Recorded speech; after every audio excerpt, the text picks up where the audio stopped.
Okay, there are boys too. I'm just gonna go through these ones to start, okay? So, survivor number 3 is dead. Her name was Leisha.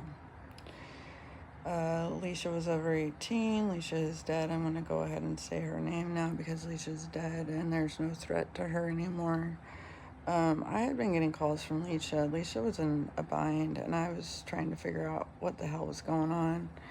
I really didn't like or trust the situation she was getting involved with. She was quite a fighter. She was somebody who really stood up for the truth. Once you broke her trust, good luck ever getting it back. And everybody loved her.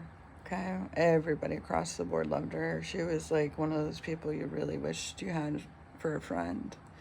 Okay, so she was my friend. Her and I had went through some shit together. She'd always been really loyal to me. She had good head on her shoulders and a great heart. So inside this group, not Leisha, but inside this group, we really stuck together as kids who had been through some shit together. Okay, and so inside this group, we had a few of us in there who had all been through some really hard shit, right?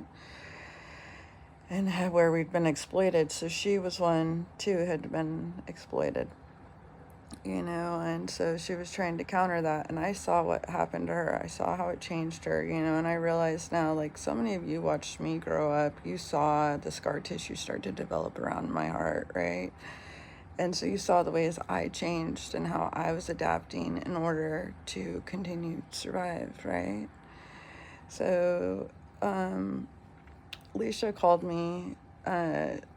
She'd been shot in the leg.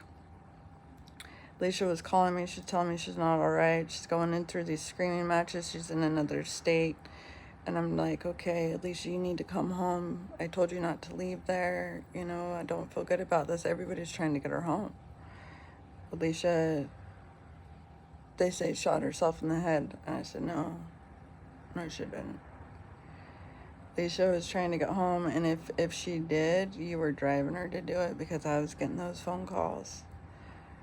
She was telling me she wasn't all right. She was telling me she wasn't safe. She was telling me she needed to get away from you. And I wasn't the only one she was calling. But again, what was she? She was a survivor. She was bringing out the truth. We were gaining safety in numbers because there were so many of us.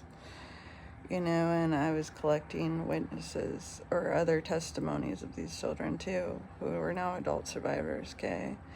So, rest in peace, Leisha. I'm so sorry that people found ways to fuck you over when you were doing the right thing and you were a good person.